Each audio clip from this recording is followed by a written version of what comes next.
శ్రీమాత్రే నమ. జయ గురు దత్తాత్రేయ నమ. ఈ వీడియోలో మనం మీనరాశి వారికి జూలై నెల మాస ఫలితాలు తెలుసుకునే ప్రయత్నం చేద్దాం.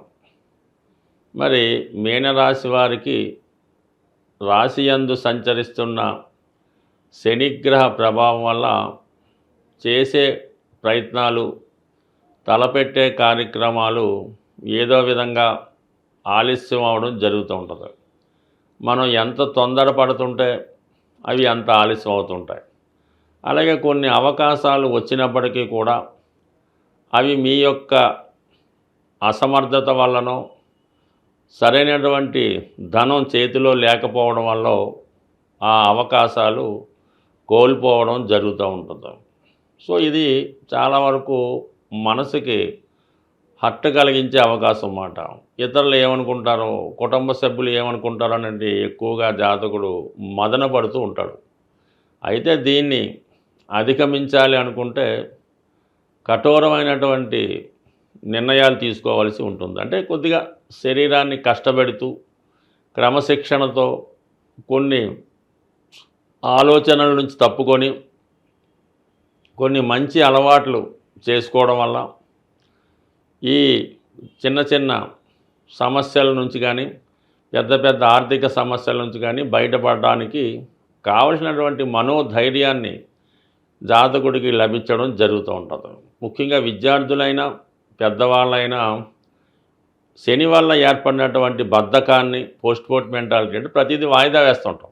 దాన్ని తగ్గించుకొని క్రమశిక్షణతో సూర్యోదయానికి లేచి మన కార్యక్రమాలు నిర్వహించుకుంటే ఆటోమేటిక్గా ఒక పాజిటివ్ ఎనర్జీ సూర్యభగవాను ద్వారా మీరు పొంది మీ యొక్క ప్రయత్నాలు కానీ, మీ పనిలో వేగం కానీ, ఒక కాన్ఫిడెన్స్ కానీ జీవితంలో ఏర్పడడం వల్ల అనుకున్నది సాధిస్తూ ఉంటారు. సాధారణంగా శని వ్యక్తిగతంగా ఒక జాతకుడిని ఇటువంటి జన్మశని అవి వచ్చినప్పుడు చాలా విధంగా పరీక్షలకి గురి చేస్తూ ఉంటాడు.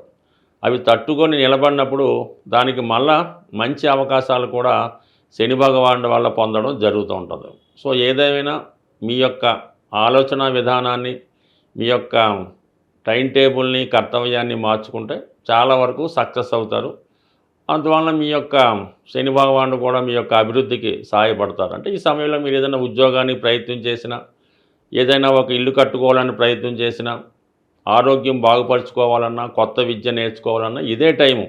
ఏదన్నా మనకి ఇవ్వాలంటే శని భగవానుడు మాత్రమే ఇవ్వగలడు.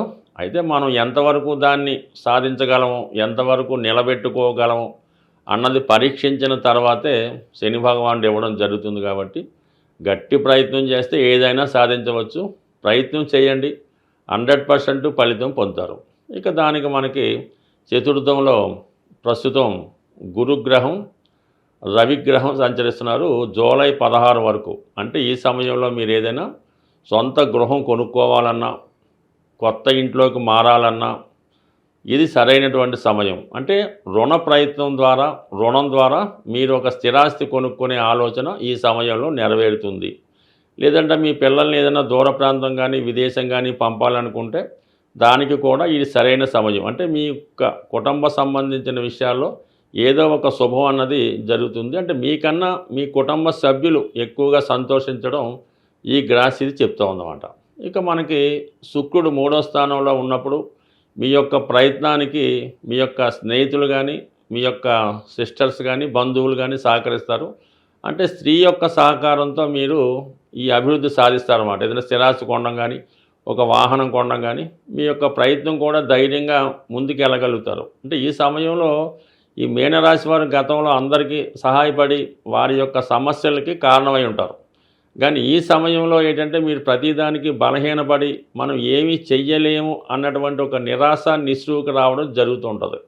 ఈ సమయంలో మీకు ఎవరన్నా అండదండగా ఒక బలమైనటువంటి ఆపన్న హస్తం, ఒక స్నేహస్తం కానీ, ఒక అభయహస్తం కానీ లభించినప్పుడు కంపల్సరిగా మీరు ఎంత కఠినమైనటువంటి సమస్యనైనా పరిష్కరిస్తారు. అయితే ఈ శుక్రుడు 3వ స్థానంలో ఉండడం వల్ల స్త్రీల యొక్క సహకారం లభిస్తుంది. అంటే అమ్మగారా, తల్లి, కూతుర ఎవరన్నా సహాయపడడం వల్ల చాలా ధైర్యంగా మీరు ముందుకు వెళ్తారు, మీ ప్రయత్నాలు నెరవేర్చుకుంటారు. అలాగే బుధుడు 5వ స్థానంలో ఇంచుమించుగా ఈ నెలంతా సంచరించడం జరుగుతుంది. దానివల్ల మీలో ఉన్నటువంటి విద్వత్తుకి మీలో ఉన్నటువంటి తెలివితేటలకి సంపూర్ణమైనటువంటి విజయం రావడం జరుగుతూ ఉంటుంది. కంపల్సరీగా మీరు మీ ఆలోచనకి పదును పెట్టండి. ఏదైనా ఒక విషయాన్ని 1-2 సార్లు ఆలోచించి నిర్ణయం తీసుకుంటే మీ ప్రయత్నంలో కంపల్సరీగా మంచి ఆలోచనలతో విజయం సాధిస్తారు. దానికి సపోర్ట్ చేస్తూ 6వ స్థానంలో కుజుడు, ధన భాగ్యాధిపతిగా కుజుడు 6వ స్థానంలో కేతుగ్రహంతో కలిసి ఉండడం వలన చిన్న చిన్న సమస్యలు, రుణ సమస్యలు కానీ, ఆర్థిక సమస్యలు కానీ, కోర్టు సమస్యలు కానీ, స్థిరాస్తి సంబంధించిన వ్యవహారాలు కానీ, భార్యాభర్తల మధ్య విభేదాలు కానీ 100% మీకు అనుకూలంగా రావడం జరుగుతూ ఉంటుంది. సో దీనివల్ల మీకు కొంత ఫ్రీ అవుతారు, చేసే ప్రయత్నంలో ముందుకు వెళ్ళగలుగుతారు. ఎటువంటి ఒత్తిడి లేకుండా మీ పని మీరు చేసుకుంటూ ఈ చక్కగా మంచి సక్సెస్ పొందడానికి మీకు ఈ గ్రహస్థితి కారణమవుతుంది. అంటే మీరు చేయవలసిందల్లా కొద్దిగా మీ టైం టేబుల్ మార్చుకొని పొద్దున్నే లెగిసి మీ దినచర్య ఎక్కడి నుంచి ప్రారంభించుకుంటే చాలా టైం దొరికినట్టు ఉంటుంది, చాలా ఫ్రీ అవుతారు. అలాగే ఒక కాన్ఫిడెన్సు, ధైర్యం మీలో కలుగుతుంది. సాధారణంగా మనకి ఈ గ్రహాల యొక్క సంచరిస్తున్నప్పుడు గ్రహాల యొక్క అనుకూలత కొరకు ఆ నెలలో కొన్ని ముఖ్యమైనటువంటి పండగలు కానీ, కొన్ని పర్వదినాలు కానీ రావడం జరుగుతూ ఉంటుంది. మరి మనం ఏ నెలలో అయితే సమస్యలతో ఉన్నామో ఆ నెలలో వచ్చినటువంటి అంటే కామన్గా మాస శివరాత్రి, సంకష్ట చతుర్థి కామన్గా చేసుకుంటూ మరి ప్రత్యేకంగా ఈ జూలై నెల 25వ తారీఖు నుంచి అంటే జూలై 25 నుంచి శ్రావణ మాసం ప్రారంభమవుతుంది.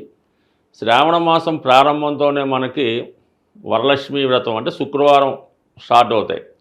ఈ 4 శుక్రవారాలు అంటే శ్రావణ మాసంలో వచ్చినటువంటి మొదటి శుక్రవారం మొదలుకొని ఇంచుమించుగా నెలాఖరుకు వచ్చే 4 కానీ 5 కానీ శుక్రవారాలు ఉంటాయి కదా.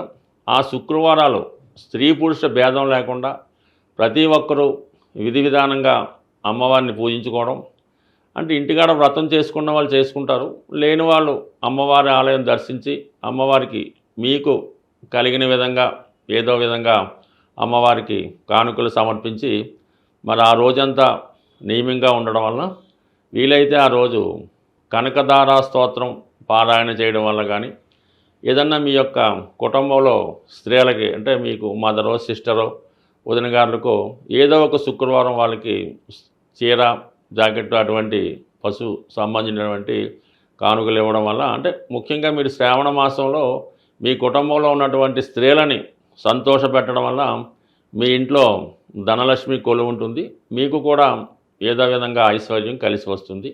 అలాగే ఇది మొత్తం నెలంతా కూడా ఆషాఢ మాసం ఉంటుంది కాబట్టి ఈ ఆషాఢ మాసంలో కూడా ఇది అమ్మవార్లకి ఇష్టమైన రోజు కాబట్టి, అలాగే వారాహి నవరాత్రులు కూడా ఇదే సమయంలో అటు ఇటుగా జరుగుతుంటాయి. వీటన్నిటిలో మీరు మీ గ్రామదేవత ఎవరైతే ఉంటారో, మీ కులదేవత ఎవరైతే ఉంటారో ఆ దేవాలయాన్ని దర్శించి అమ్మవారికి ఒడిబియ్యం సమర్పించడం వల్ల ఏదైనా మనం ఈ లక్ష్మీ స్వరూపాలైనటువంటి అమ్మవారిని పూజించుకోవడం వల్లకి అనువైనటువంటి రోజులు ఈ శ్రావణ మాసం అలాగే ఆషాఢ మాసం.